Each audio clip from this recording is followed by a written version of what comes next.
Y bueno chicos, ¿cómo están? Para recordar lo que son los elementos del comercio exterior, simplemente tenemos que recordar estos 4 puntos, que son las divisas, el tipo de cambio, las reservas internacionales y los aranceles. Ahora, las divisas. ¿Qué son las divisas? Son los medios de pago de aceptación internacional. ¿Esto qué quiere decir, chicos? Son aquellas monedas que vamos a usar para realizar el comercio internacional con otros países. Le pongo un ejemplo, por decir, aquí tendremos a un país, no, un país que sea Perú, por ejemplo, y esté aquí, no sé, otro país como Estados Unidos.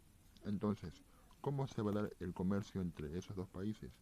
No se va a dar en soles, mucho menos en otras monedas, sino que el comercio se va a dar ¿en qué chicos? En dólares. Se va a dar en dólares, chicos. Así es, en dólares. En dólares. Entonces, ¿esto qué me quiere decir? Que el dólar es una divisa. Pues sí, chicos, el dólar es una divisa.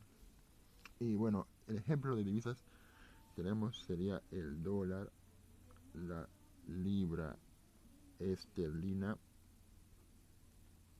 el yen y también tenemos a el euro, no olvidarnos del el euro, chicos. Bien, estos 4 son los principales.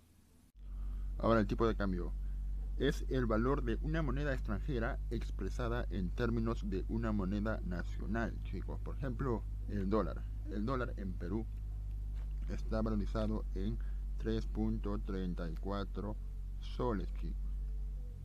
¿Ven? Como verán, el dólar tiene más valor que la moneda nacional de Perú, que es el sol. Ahora, ¿cómo se llama el mercado encargado de estos cambios de monedas? Es el mercado cambiario. Bien, aquí tenemos un cuadro en el que podemos explicar mejor este tema. Bueno, en el tipo de cambio tenemos dos clases, el tipo de cambio fijo y el tipo de cambio flexible.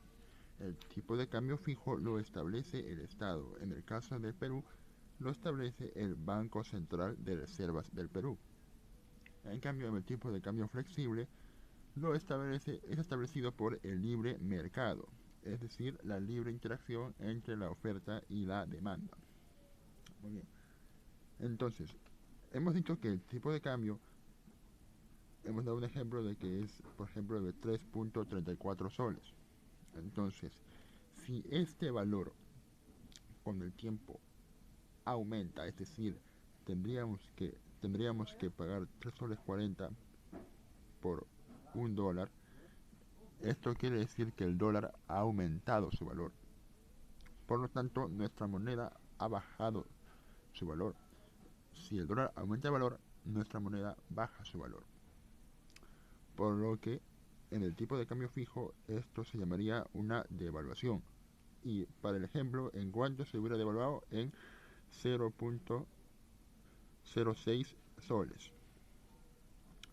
En cambio, en el tipo de cambio flexible, esta devaluación se llamaría depreciación, con el mismo valor. En cambio, si el valor de cambio disminuye, es decir, antes era de 3.34 y ahora es de 3.30, quiere decir que el valor del dólar ha disminuido su valor, por lo que en el tipo de cambio fijo esto se llamaría una reevaluación, es decir, nuestra moneda ha aumentado su valor, nuestra moneda vale mucho más que antes. Y para el ejemplo tendremos que se ha devaluado en 0.04 soles. Para el tipo de cambio flexible, esto se llamaría una apreciación. ¿De cuánto? De igual, el 0.04 soles. Bien, estos factores benefician, tienen un efecto en el comercio exterior. En el caso de la depreciación, de la devaluación, beneficia al exportador. ¿Por qué? Porque el vendedor se lleva el producto mucho más barato. Es decir, o sea, nosotros vamos a pagarle mucho más a los exportadores porque nuestra moneda se ha devaluado. En cambio, en el caso de que nuestra moneda se aprecie o se devalúe, es decir, aumente su valor, Esto beneficiaría a los importadores, es decir, si nosotros somos los importadores, los que compramos, vamos a comprarlo, pero comprando el dólar a un valor menor que antes. Muy bien. Reservas internacionales. Es el total de activos financieros internacionales acumulados por un país. Es decir, es la cantidad de dinero almacenado en un país.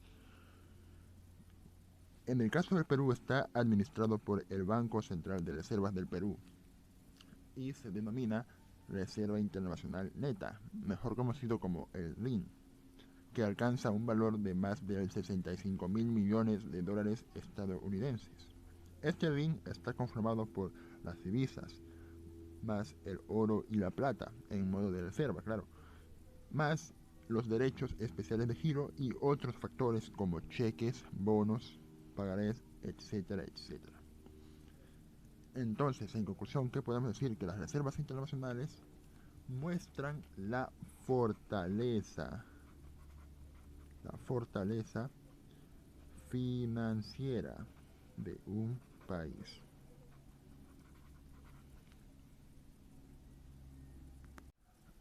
Los aranceles son los impuestos grabados a los productos de un país que un país importa.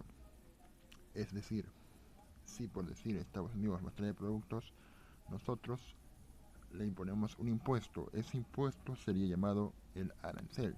Y existen dos tipos de aranceles. Uno es el arancel específico y el otro es el arancel ad valorem. El arancel específico está grabada sobre el volumen o cantidad de producto. Es decir, vamos a imponer un arancel determinado en qué cantidad de producto nos estén trayendo del otro país. Ejemplo, una tonelada de leche en polvo se pagaría un arancel de $500. Ahora, el arancel ad valorem se divide en dos tipos, de flat o plano o el escalonado. De flat o plano usa una tasa para todo bien, es decir, si me traen juguetes, celulares, auriculares, todo, para toda esa cantidad de producto se determinaría una sola tasa de arancel, es decir, un solo porcentaje. Es decir, para todo ese producto yo podría imponer un arancel del 5% y eso se llamaría un arancel ad valorem del tipo flat o plano. En el caso del escalonado, se impone distintas tasas para distintos bienes, es decir, para un polo se podría imponer un arancel del 10%, para una camisa el arancel del 5% y así para diferentes tipos de bienes. Muy bien, y ahora la importancia de los aranceles. ¿Para qué es importante un arancel? Uno, que es un impuesto siempre va a ser un ingreso para el país, un ingreso económico. Y el otro es un medio de protección. ¿Para qué? Para las industrias nacionales. En el caso del Perú, para proteger la industria de Gamarra u otras industrias que estén desarrollándose dentro del país. Bueno, hasta aquí llegó el video. Espero les haya servido. Muchas gracias. Nos vemos en una próxima oportunidad.